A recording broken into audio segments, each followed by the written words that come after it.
Everyone thought she was just a maid.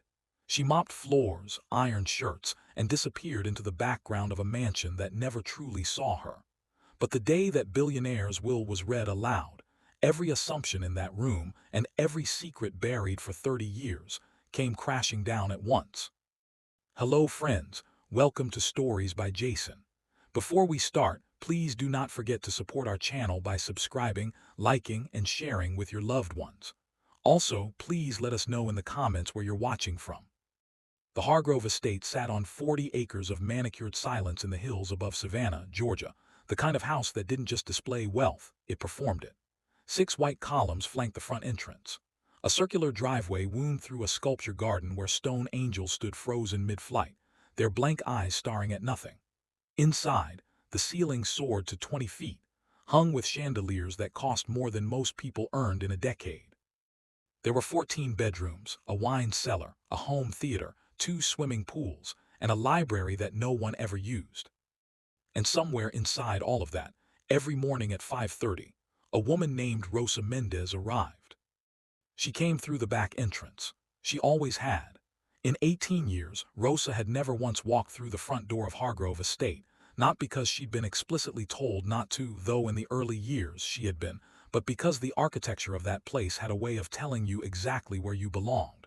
Rosa belonged in the back, in the kitchen, in the hallways before anyone else woke up, her footsteps soft, her presence careful, her face composed into an expression that had long ago stopped being a performance and become a kind of armor. She was 51 years old. She had high cheekbones and dark eyes that still caught light in a way that made strangers look twice before remembering they weren't supposed to look at all. Her hands were rough from years of work, but she moved through rooms with a quiet grace that had nothing to do with her job title and everything to do with a dignity she had never once surrendered, not even when she'd been given every reason to. The man who employed her, Edward Hargrove, 78 years old, founder of Hargrove Industrial, a man whose name was on 3 hospital wings and a business school, and still somehow remained the loneliest person Rosa had ever known, was dying. He had been dying for 8 months, though he had told almost no one. His sons knew because the doctors had insisted. His assistant knew because someone had to coordinate the medication schedule. And Rosa knew because she had been the one sitting with him at 2 in the morning when the pain got bad and the big empty house got quieter than he could stand. She would bring him tea. Chamomile, no sugar. He would sit in the leather chair by the window of his study, a blanket across his legs despite the Georgia heat, and they would talk, or rather, he would talk, and Rosa would listen. And occasionally she would say something so simple and so precisely true that he would close his eyes and breathe like a man who had just remembered how. They talked about everything. About his dead wife, Margaret, gone 12 years now, whose photograph still sat on his desk at an angle that suggested he still asked it questions. About his sons, Dominic, 44, who ran the company's eastern operations with a sharp efficiency that had no warmth in it anywhere, and Carter, 41, who had his father's jaw and none of his father's conscience. About the years that had passed too fast and the ones that had dragged like chains. About regret, which was a word Edward Hargrove used more in his last 8 months than in the previous 78 years combined. And sometimes, more and more toward the end, he would ask about Lucia. Lucia Maid'S was 26 years old, Rosa's daughter. She had grown up not in the Hargrove mansion, but close to it, in a small rental house 3 miles down the road, the kind of place where the driveway was cracked and the window screens were torn, but the inside was always clean and always smelled like whatever Rosa was cooking. Lucia had grown up watching her mother leave before sunrise and return after dark, watching Rosa fold herself small to fit into a world that hadn't been built for her, watching and absorbing and deciding, very quietly, that she would never do the same. She had gone to college on scholarship, accounting, then a master's in finance. She worked at a mid-sized firm in Savannah, good at her job, liked by her colleagues, careful with money in the way that people who grew up without it always are. She was sharp and she was kind and she had her mother's eyes. She visited every Sunday for dinner. She had met Edward Hargrove exactly twice in her life, both times briefly, both times forgettable, or so she had assumed. She did not know that he asked about her constantly. She did not know that in the library no one ever used, In a locked drawer of an antique rosewood desk, there was a photograph of her, taken at her college graduation. She was laughing at something off-camera, her gown slightly crooked, her face open and unguarded and blazingly alive. Edward had asked Rosa for it. Rosa had hesitated for 3 days before giving it to him. She did not know what she was agreeing to. Or perhaps she did, in the way we sometimes know things before we are ready to name them. Edward Hargrove died on a Tuesday morning in October, when the light through the study window was the color of old amber, and the house was very quiet. He died in his leather chair, the blanket across his legs, a cup of chamomile tea on the table beside him, still warm. Rosa found him. She stood in the doorway for a long time. Then she sat down across from him, in the chair she always used, and she talked to him for a while the way he had taught her, honestly, without armor, saying the things that didn't get said while there was still time. She was still sitting there when the lawyers arrived. What happened in the days after Edward Hargrove's death moved with the cold efficiency of old money. The funeral was announced, attended by governors and CEOs and men who had played golf with Edward 30 years ago and had been waiting ever since for a slice of whatever he left behind. Dominic and Carter stood at the front of the church in identical dark suits, their faces arranged into appropriate grief, their eyes calculating. They were not particularly worried. Their father had been difficult, distant, withholding, occasionally cruel in the quiet way that powerful men can be cruel, but he was, above all, a Hargrove, and Hargroves took care of their own. Or so they believed. The will reading was scheduled for the following Thursday, at the offices of Hargrove's long-standing attorneys, Whitfield and Cole, in a conference room on the 14th floor with floor-to-ceiling windows overlooking the city. Dominic arrived first, already on his phone. Carter arrived second, already annoyed at Dominic for being on his phone. They did not notice, not at first, the quiet woman who slipped in and sat near the back of the room. Rosa had been notified by the attorneys that her presence was required. She had not told Lucia. She had not told anyone. She had driven herself there in her 10-year-old Honda, taken the elevator in silence, and sat down with her hands folded in her lap, and her face composed into that careful, practiced expression that had always kept her safe. The senior attorney, a trim, white-haired man named Gerald Whitfield, cleared his throat and opened the folder on the table in front of him. He read the standard preamble. He listed properties, vehicles, minor charitable bequests. He allocated a generous severance to long-serving staff, a number that made several people in the room exhale. And then he paused. In the way that good attorneys sometimes pause when they know that the next sentence is going to change the temperature of the room permanently.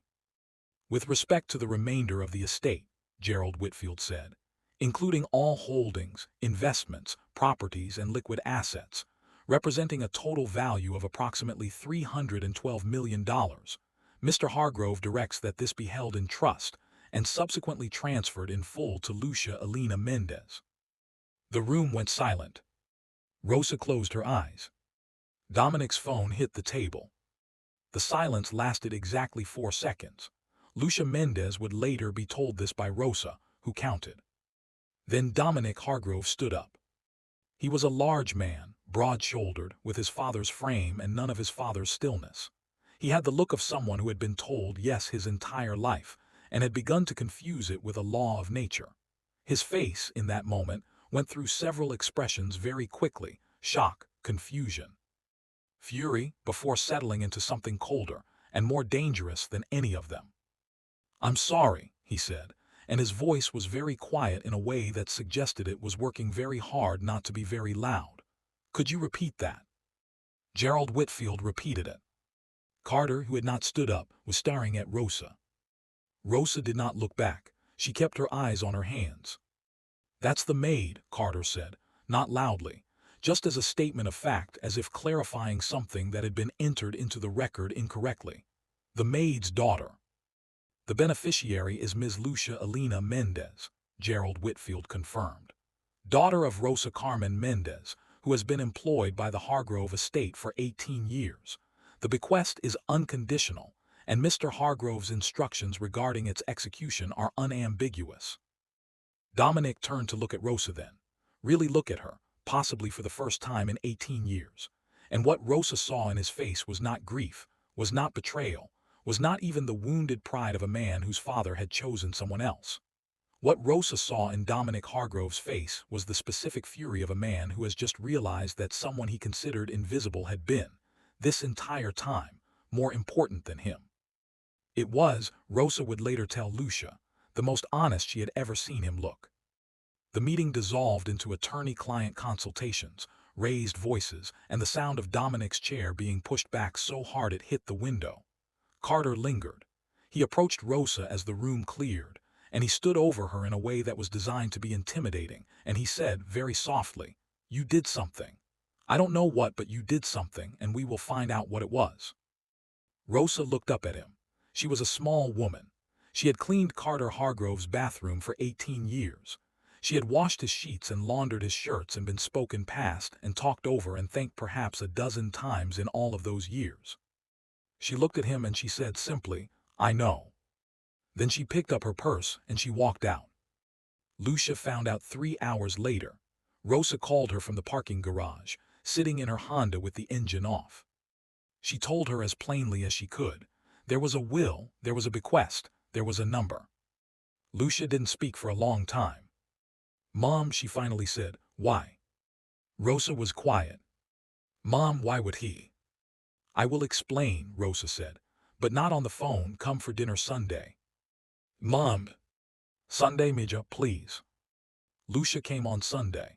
But before Sunday arrived, 3 days passed, and in those 3 days, Dominic and Carter Hargrove began building a machine. They hired 3 separate law firms. They retained a private investigator named Dale Pritchett, a former police detective with a gray crew cut and no particular scruples, who began pulling records, interviewing former staff, and digging through the years of Rosa Mendez's employment with the systematic thoroughness of a man being paid a great deal of money to find something. They called the press carefully, through intermediaries, feeding the story as aging billionaire manipulated by opportunistic employee, grieving sons forced to fight for what is rightfully theirs. The framing was deliberate and effective. Within 48 hours, there were think pieces. There were comment sections. There were people who had never met any of these people declaring with great confidence what had clearly happened. Lucia's name was not yet public, but her face appeared in a photograph, leaked to a gossip blog, standing outside her office building, carrying coffee, squinting in the morning light, looking like exactly what she was. A young woman who had no idea that any of this was coming. The caption read, "Who is the mystery woman who stole a billionaire's fortune?" The comments were not kind. Lucia read them at 11 o'clock on a Friday night, sitting on her couch in her apartment, her knees pulled to her chest. She was not a crier, never had been, had inherited too much of Rosa's careful composure for that. But her hands were shaking when she put the phone down, and the apartment felt very small and very loud even though it was completely silent. She thought about calling her mother. Then she thought about what Rosa had said, "Sunday, please." There was something in that please, something that sounded less like a delay and more like a request for time. Time to find words for something that had been living without them for a very long while. Lucia waited. The legal assault began the following Monday. Dominic's primary attorney filed a challenge citing undue influence, the claim that Rosa had manipulated an elderly, medically compromised man into altering his estate planning to benefit her daughter. It was a serious charge. It was also in the hands of a skilled legal team with unlimited resources, the kind of charge that could drag through courts for years while the estate remained frozen, while a young woman with a modest income and no legal infrastructure watched her life become a headline. Lucia retained an attorney, a sharp, compact woman named Deborah Akins, who specialized in estate litigation and had a record of taking on exactly these kinds of cases, the kind where money sat on one side of the table and fairness on the other. Deborah did not charge Lucia a retainer. She told Lucia that her fee would come from the estate upon resolution. "They're going to come after your mother," Deborah told her in their first meeting. "Hard. They're going to try to paint her as manipulative, as predatory, as a woman who spent 18 years engineering a long con. They're going to make her look like the villain of this story." Lucia was quiet for a moment. "And what's the truth?" Deborah looked at her. That's what we need to figure out. Because whatever Mr. Hargrove's reasons were, and I suspect they were significant, the defense of this will begins and ends with the truth of what happened in that house. Lucia went home. She called Rosa. "Mom," she said, "I need you to tell me everything." Rosa was quiet for so long that Lucia thought the call had dropped. Then Rosa said, "Yes, I think it's time." They sat at Rosa's kitchen table, the same table where Lucia had done homework, eaten birthday cake, learned to make tamales, cried over her first heartbreak, and been told, over and over in 100 different ways, that she was loved and capable and worth something. The table was old. The linoleum floor was old. The window above the sink looked out onto a yard where a lemon tree Rosa had planted 20 years ago now grew thick and heavy with fruit. Rosa made coffee. She set 2 cups on the table. She sat down across from her daughter and folded her hands and looked at them for a long time. Then she told the truth. She had come to work at Hargrove Estate when Lucia was 8 years old. Lucia knew this. What Lucia did not know, what no one knew, except Edward and now Gerald Whitfield, who had been bound by attorney-client privilege until the moment of Edward's death, was how Rosa had come to be hired. She had not answered an advertisement. She had not been referred by an agency. She had been called. Edward Hargrove had tracked her down, had found her working at a hotel in downtown Savannah, and had asked to meet with her privately, and Rosa, who was 27 years old and had a 7-year-old daughter, and was sending 60% of her paycheck to her mother in Oaxaca, had agreed because when a man like Edward Hargrove asked to meet with you, you did not say no. He had sat across from her at a restaurant table, a good restaurant, the kind Rosa had never been taken to before, and he had said something that she had carried inside her like a stone for 20 years. He said, "I believe I knew your father." Rosa's father, a man named Miguel Mendez, had died when Rosa was 4 years old. He had worked for Hargrove Industrial in one of the manufacturing plants in Atlanta. He had died in an industrial accident, a machinery failure, a failure that an internal investigation conducted by Hargrove Industrial itself had ruled as due to worker error. It had not been worker error. Edward knew this, had known it, he told Rosa, for almost 30 years. The machinery had been defective. The reports had been altered. And Miguel Mendez, 26 years old with a pregnant wife and a 3-year-old daughter, had died because the company he worked for had prioritized the cost of a replacement part over the life of a man whose name they had never taken the time to learn. Edward had been 32 when it happened, junior executive.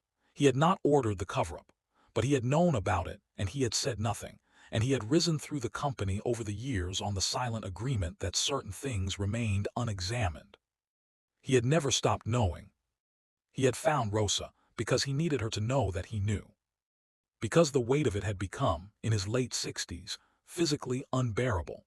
Because his wife was dead and his sons were strangers, and the only true accounting he could imagine was the humankind, sitting across from the daughter of the man he had failed and saying it out loud. Rosa had listened to all of this without speaking. Then she had asked, "And what do you want from me?" He had said, "Nothing. I want to give you something if you'll let me." He offered her the job, a salary far above market rate, full benefits, Lucia's college fund held in trust, available when she turned 18. He did not ask for forgiveness. He told Rosa explicitly that he was not asking to be forgiven, that he understood that was not his to ask for, that what he was offering was not payment for absolution but simply correction. As much as correction was possible, as much as he was able to give. Rosa had gone home that night and walked around her small house for 4 hours. She thought about pride and pragmatism. She thought about Lucia's college fund. She thought about the lemon tree she wanted to plant. She took the job. She told no one why, not her mother, not her friends, not Lucia. She went to work at Hargrove Estate and she cleaned and she cooked and she managed the household with the same quiet excellence she brought to everything. And over the years something she had not anticipated began to happen. She came to know Edward Hargrove, not the billionaire, not the man whose name was on hospital wings. The other one, the one who woke at 2 in the morning and sat in the study with the lights off, the one whose sons treated him like an asset to be inherited, the one who had spent 40 years being powerful and 20 of them learning, too late, what that had cost him. She did not forgive him. She wanted Lucia to understand that clearly. She never said the words, but she allowed something else, something smaller and more complicated and possibly more honest than forgiveness. She allowed him to be known. Edward, in his turn, came to know Lucia. Through Rosa's stories, through the photograph that lived in his locked drawer, through the graduation which he had not attended, which Rosa had not invited him to, but which he had read about afterward and wept over in private. He had changed his will 4 years before his death. Not impulsively, not in a moment of sentimentality. He had spent 2 years in conversation with Gerald Whitfield about it, through multiple revisions, with specific attention to ensuring it was legally airtight, properly witnessed, and utterly unambiguous. He left her everything because he had nothing else left to leave that was worth anything. The money was the only instrument he had. He could not give Miguel Mendez back his life. He could not give Rosa back 20 years. But he could give Lucia, the granddaughter of a man he had allowed to die, the daughter of a woman he had failed, something that looked, imperfectly and inadequately, like repair. Lucia sat at the kitchen table and listened to all of this and didn't move. When Rosa finished, the coffee was cold. The lemon tree outside the window stood very still. Somewhere in the neighborhood, a dog was barking. Lucia looked at her mother and said, "Why didn't you tell me?" Rosa looked back at her. "Because you would have refused it," she said, "and you would have been right too, and we couldn't afford right." Lucia thought about this for a long time.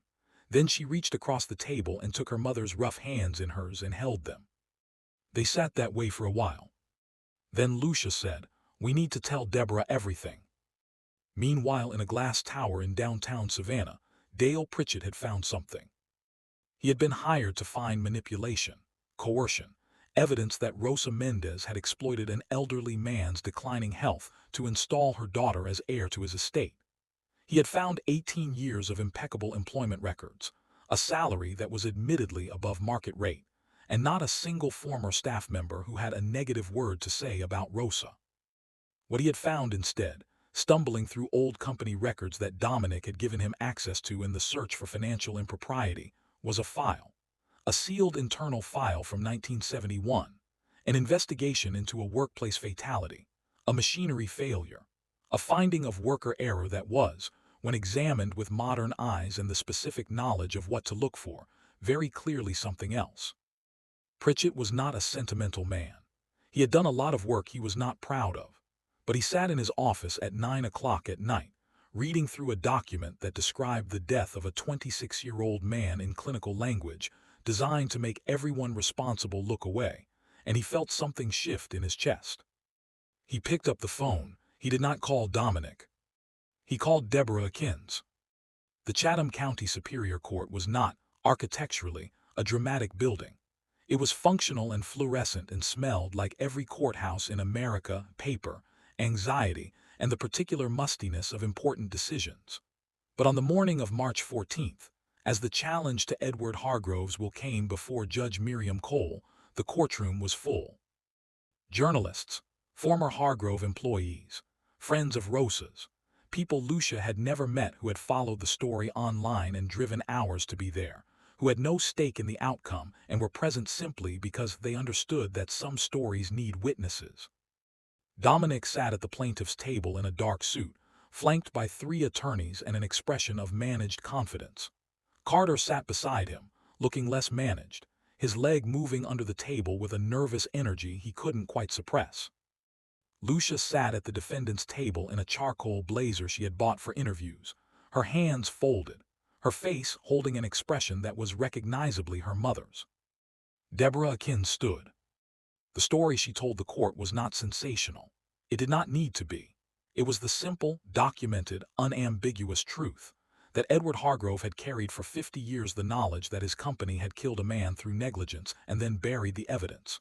That the man was Miguel Mendez, father of Rosa, grandfather never met of Lucia.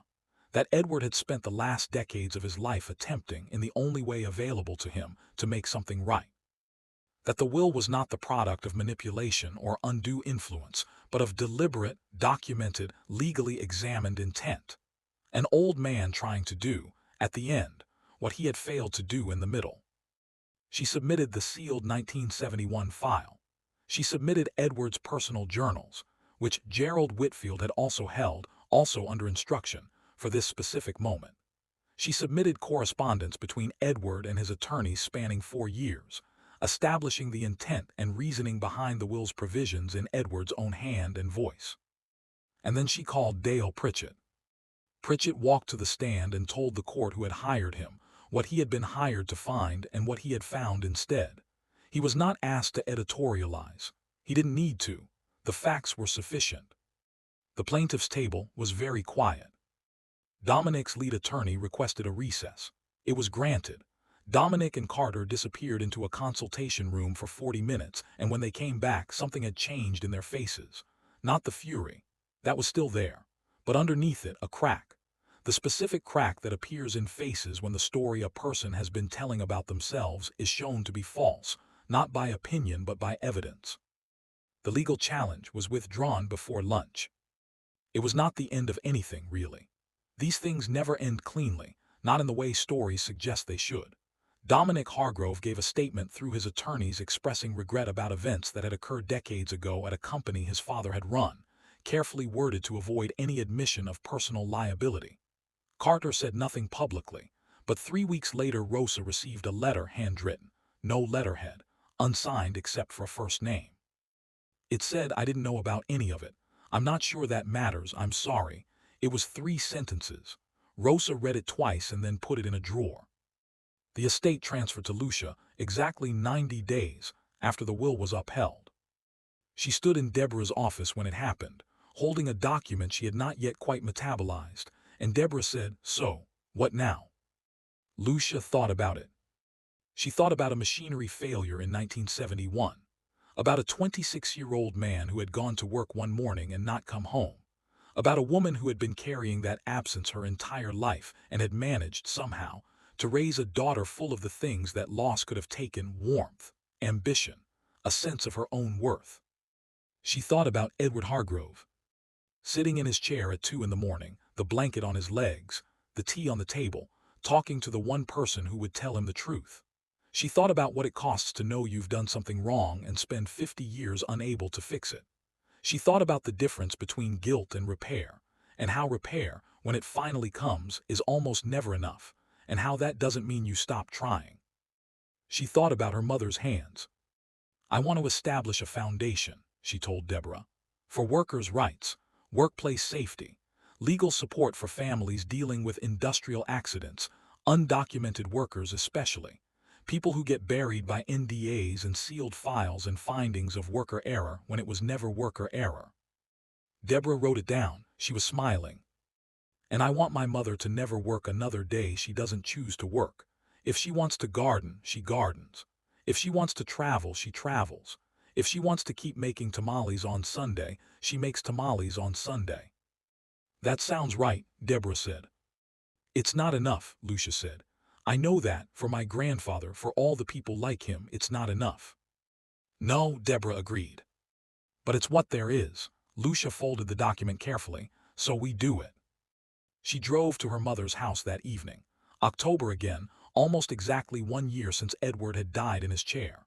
The lemon tree was heavy with fruit, same as always. The driveway was still cracked. The window screen still needed replacing, though Lucia had been quietly arranging for that. Rosa was in the kitchen. It smelled like cumin and warm tortillas and home. They ate dinner at the old table. They talked about ordinary things: Lucia's friend from work who had just gotten engaged, a documentary Rosa had watched, the neighbor's new dog that kept digging under the fence. They ate tamales and rice and a salsa Rosa had made from tomatoes out of her own garden, and they drank coffee and then more coffee. At the end, Rosa looked at her daughter across the table and said, "You know what he told me near the end?" Lucia waited. "He said," Rosa paused, looked at her hands, "he said, the best thing I ever did was find her, and the worst thing I ever did was wait so long to say so." Rosa looked up. "He meant me, but I think he also meant you." Lucia sat with that for a moment. "He was a complicated man," she finally said. "Yes," said Rosa, "most people are." Outside, the lemon tree stood in the October dark, heavy with its own weight, roots down in the earth where they had always been, quiet and persistent and alive.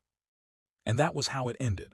Not with explosions or declarations, not with dramatic speeches or perfect vindication, with two women at a kitchen table telling the truth, finally, in the place where the truth had always lived, in the ordinary and the beloved and the carried forward.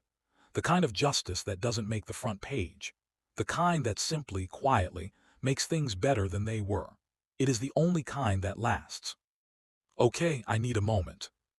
Because Rosa Mendez spent 18 years walking through the back door of a mansion that her family helped build, in ways those sons will never fully understand. And she did it with her head up and her hands open, and not a single word of complaint. And Lucia inherited not just money, but a truth that was owed to her long before she was born. Here's what I want to ask you, and I genuinely want you to think about it. How many Rosas do you know? How many people do you walk past every day who are carrying something enormous, working twice as hard, being seen half as much? How many times has someone been dismissed? She's just the maid, she's just the assistant, and turned out to be the most important person in the room. Because this story isn't just about a will. It's about what we owe each other. It's about the truth that silence and time cannot actually bury. It's about the fact that justice, even when it comes late, even when it comes imperfectly, even when it comes in the form of a courtroom document rather than an apology that was owed decades ago, justice still matters. It still changes things. If this story hit you somewhere real, smash that like button right now. Not for the algorithm, for Rosa, for Lucia, for every person who has ever been told they don't belong in the front door. Drop a comment below, tell me. Justice served if you think Lucia got what she deserved, or not enough if you think the real debt can never fully be repaid. I read every single one.